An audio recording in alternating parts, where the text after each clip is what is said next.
Ini benar-benar kasus luar biasa. Dalam satu rangkaian peristiwa yang sama, telah terjadi banyak tindak pidana. Pidananya kelas berat pula. Mulai dari persetubuhan anak di bawah umur, pembunuhan, penyalahgunaan narkoba, hingga kepemilikan senjata api. Tak hanya itu, kasus itu juga telah melahirkan kasus lainnya, yakni pemerasan yang diduga dilakukan Kasat Reskrim senilai 20 miliar rupiah. Juga melahirkan kasus penggelapan yang diduga dilakukan pengacara sang pelaku, senilai 6,5 miliar rupiah berupa mobil Lamborghini Aventador. Tak hanya itu, pelaku juga menggugat perdata beberapa anggota kepolisian dan mantan kuasa hukumnya.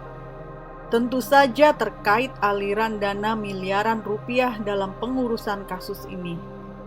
Maklum, pelakunya bukan sembarang orang. Dia disebut-sebut sebagai anak bos jaringan Laboratorium Klinik Prodia.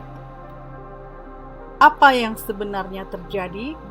Akankah keruwetan dan kesaling terkaitan antara satu kasus dengan kasus lainnya bisa terurai? Akankah kasus yang terkesan mandek ini bisa dituntaskan? Sebelum melanjutkan kisah ini, silakan klik like, subscribe, dan tanda lonceng terlebih dahulu agar Anda bisa nyaman menyimak kisah ini.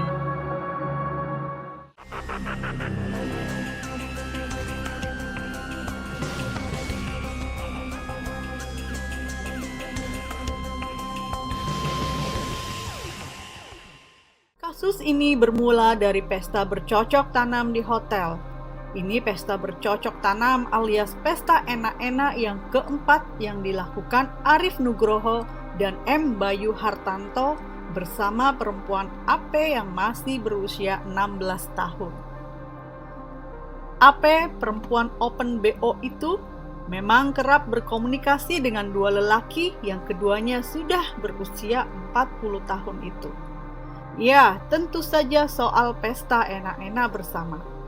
Kali ini, AP menawarkan temannya, Frisya Aurelia, untuk diajak pesta bersama. Frisya Aurelia juga berusia 16 tahun. Kedua belah pihak sepakat untuk mengajak Frisya dengan biaya jasa Open BO senilai 1,5 juta rupiah. Pesta pun digelar di sebuah hotel di daerah Senopati, Jakarta Selatan. Dalam pesta itu, Frisya diberi inek dan minuman yang bercampur sabu. Tak berapa lama Frisya kejang-kejang. Arif dan Bayu kemudian meminta karyawan Hotel E dan I membawa AV ke RSUD Kebayoran Baru.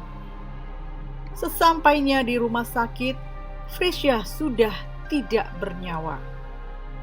E dan I yang panik dan ketakutan langsung kabur. Perilaku E dan I ini justru mengundang kecurigaan security rumah sakit.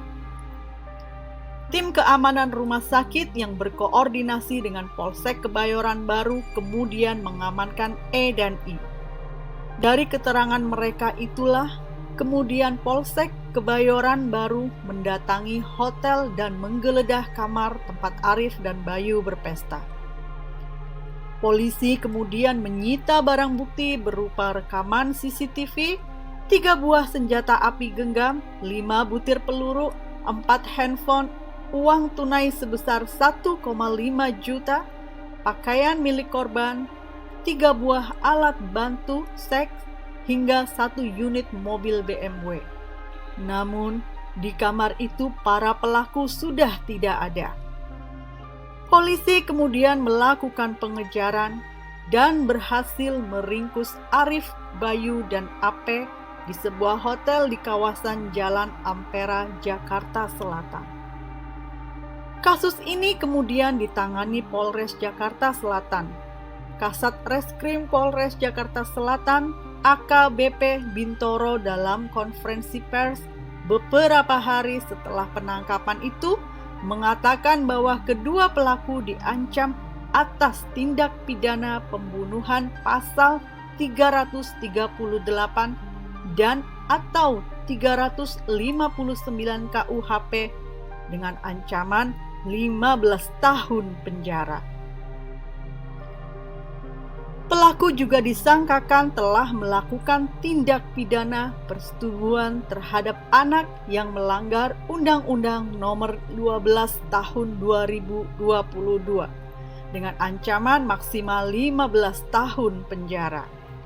Selain itu, polisi juga menjerat dua pelaku dengan Undang-Undang Darurat Nomor 12 Tahun 1951 terkait dugaan penguasaan senjata api tanpa izin dengan ancaman maksimal 20 tahun penjara.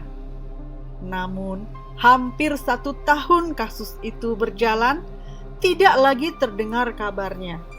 Sampai kemudian, Ketua Indonesia Police Watch IPW Sugeng Teguh Santoso menceritakan tentang adanya dugaan pemerasan yang dilakukan Kasat Reskrim Polres Jakarta Selatan AKBP Bintoro yang menangani kasus itu kepada tersangka. AKBP Bintoro yang saat itu menjabat Kasat Reskrim Polres Jaksel meminta uang kepada keluarga pelaku sebesar 20 miliar serta membawa mobil Ferrari dan motor Harley Davidson.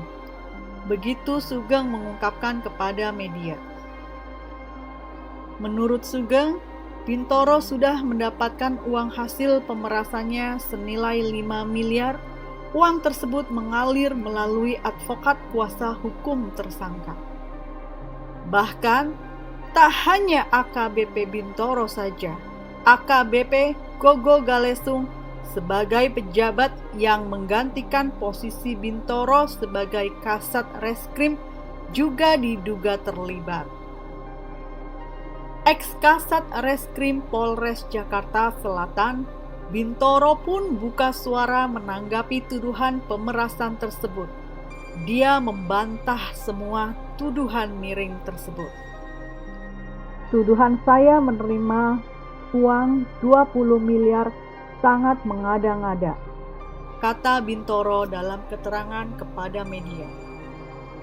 Bintoro telah diperiksa oleh Bidang Propam Polda Metro Jaya sejak Sabtu 25 Januari 2025. Selain itu, penyidik Bidang Propam Polda Metro Jaya turut menyita ponsel guna pendalaman lebih lanjut. Setelah AKBP Bintoro membantah tuduhan itu, Sugeng pun meralat tuduhannya. Sugeng menyadari sepertinya aliran suap dana dari tersangka tersendat di kuasa hukum tersangka. Sugeng menjelaskan bahwa berdasarkan informasi yang diterima IPW, dana yang mengalir ke AKBP Bintoro baru sekitar 140 juta rupiah. Bukan 20 miliar, bukan 17M, bukan 5M, hanya 140 juta untuk penangguhan penahanan. Jelas Sugeng kepada media. Sugeng menduga nama Bintoro dicatut oleh wanita berinisial Evelyn Huta Galung yang merupakan kuasa hukum Arief Nugroho saat itu. Sepertinya aliran dana ke Evelyn deras, namun ke sang penyidik mancet. Sugeng mengungkapkan bahwa Evelyn diduga telah menerima uang sebesar 4,1 miliar dari Arief dan keluarganya. Ia menyebut uang itu diterima Evelyn secara bertahap. Berdasarkan informasi yang didapat IPW, ada beberapa pengiriman dana dari Arief Nugroho, istrinya Arief Nugroho, dan juga ibu dari Arief Nugroho kepada rekening advokat EDH. Nilainya kurang lebih sebesar 4,1 miliar dalam beberapa kali pengiriman. Begitu Sugeng merinci aliran dana tersebut. Tak hanya itu, Evelyn juga diduga melakukan penipuan atau penggelapan mobil mewah milik Arief. Arief melalui kuasa hukum barunya, Pahala Manurung, melaporkan Evelyn Doha Huta Galung alias EDH alias Evelyn kepada Polda Metro Jaya pada tanggal 27 Januari 2025. Evelyn diduga melakukan penggelapan atau penipuan ketika mengurus perkara Arif. Di laporan bernomor LP-B-612 itu terungkap bahwa pada bulan April 2024, setelah Arif dan Bayu ditetapkan sebagai tersangka kasus persetubuhan, pembunuhan, dan kepemilikan senjata api oleh Polres Jakarta Selatan, Evelyn yang ditunjuk sebagai kuasa hukum menyarankan kepada Arif untuk menjual mobil Lamborghini Aventador miliknya demi untuk membiayai pengurusan perkaranya. Harga pasaran mobil bekas untuk Lamborghini jenis Aventador itu berkisar 6,7 miliar rupiah. Setelah mobil itu terjual, Arif meminta uang sebesar 3,5 miliar hasil penjualan mobil mewah itu untuk ditransfer ke rekening miliknya. Namun, Evelyn diduga tidak memberikan uang tersebut. Selain itu, mobil korban juga tidak dikembalikan. Dalam laporannya ke Polda Metro Jaya, Arif merasa dirugikan 6,5 miliar rupiah atas penjualan mobil tersebut. Dengan demikian, mobil itu kemungkinan laku 6,5 miliar rupiah alias di bawah harga pasaran 6,7 miliar rupiah. Selain membuat laporan tindak pidana penipuan atau penggelapan ke kepolisian, Arif juga ternyata lebih dulu membuat gugatan perdata ke Pengadilan Negeri Jakarta Selatan. Gugatan yang terregister dengan nomor 30-PDT-G-2025-PN JKT-SEL didaftarkan pada tanggal 7 Januari 2025. Berdasarkan Sistem Informasi Penelusuran Perkara Pengadilan Negeri Jakarta Selatan, Arif Nugroho dan Muhammad Bayu Hartoyo melalui kuasa hukumnya Pahala Manurung melayangkan gugatan terhadap 5 nama, yakni AKBP Bintoro, AKP Mariana, AKP Ahmad Zakaria, Evelyn Dohar Huta Galung, dan Heri. Dalam petitum atau tuntutan yang disampaikan oleh kuasa hukum penggugat, kelima tergugat termasuk Bintoro diminta mengembalikan uang 1,6 miliar rupiah. Memerintahkan tergugat 1, tergugat 2, tergugat 3, tergugat 4, tergugat 5 untuk mengembalikan uang sebesar 1 miliar 600 juta rupiah dikembalikan kepada penggugat 1 Arif Nugroho. Begitu bunyi tuntutannya. Selain uang sebesar 1,6 miliar, Bintoro dan keempat tergugat lainnya diminta untuk mengembalikan sejumlah kendaraan mewah.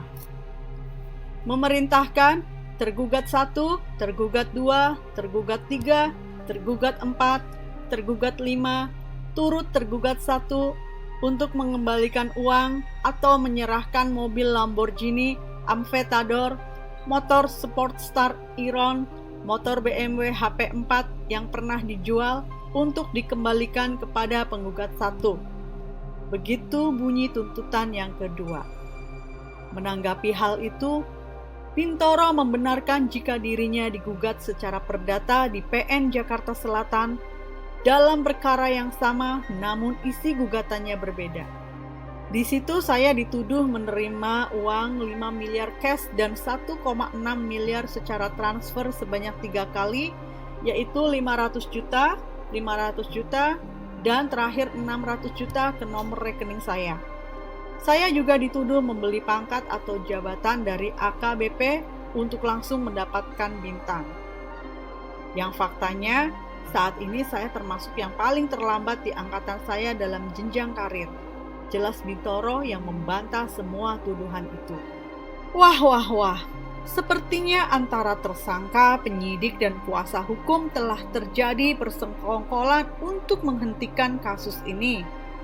Karena aliran dana tidak lancar, permufakatan jahat itu pun terkuak dengan sendirinya. Terhadap berbagai kasus tersebut, Polda Metro Jaya melakukan penyelidikan dugaan pelanggaran etik dan dugaan penyalahgunaan wewenang kepada para jajarannya. Kabid Propam Polda Metro Jaya, Rajo Alriyadi Harapan, menjelaskan bahwa 4 orang anggota polisi telah dicopot dari jabatannya dan ditempatkan secara khusus atau patsus di Bid Propam Polda Metro Jaya. Keempat orang tersebut adalah Bintoro, mantan Kasat Reskrim Polres Metro Jaksel, Gogo Galesung, mantan Kasat Reskrim Polres Metro Jaksel, Z, Kanit Resmob Sar Reskrim Polres Metro Jaksel, dan ND, Kasubnit Resmob Sat Reskrim Polres Metro Jaksel. Di sisi yang lain, PT Prodia Widya Husada Tbk membantah jika ada salah satu anak petinggi perusahaan yang terseret dalam dugaan kasus pemerasan yang dituduhkan kepada AKBP Bintoro. Tidak ada hubungan darah antara para pelaku dengan direksi dan atau Dewan Komisaris Prodia saat ini. Begitu penjelasan Corporate Sekretari Prodia Marina Eka Amalia kepada media. Jika Prodia merasa difitnah, akankah menggugat siapa yang menyebar informasi pertama kali bahwa tersangka adalah anak bos Prodia? Kalau sampai kejadian, maka kasus persetubuhan dengan cewek open BO ini benar-benar telah melahirkan kasus-kasus baru. Begitulah sebuah kejahatan, jika ditutupi akan selalu melahirkan kejahatan-kejahatan yang baru.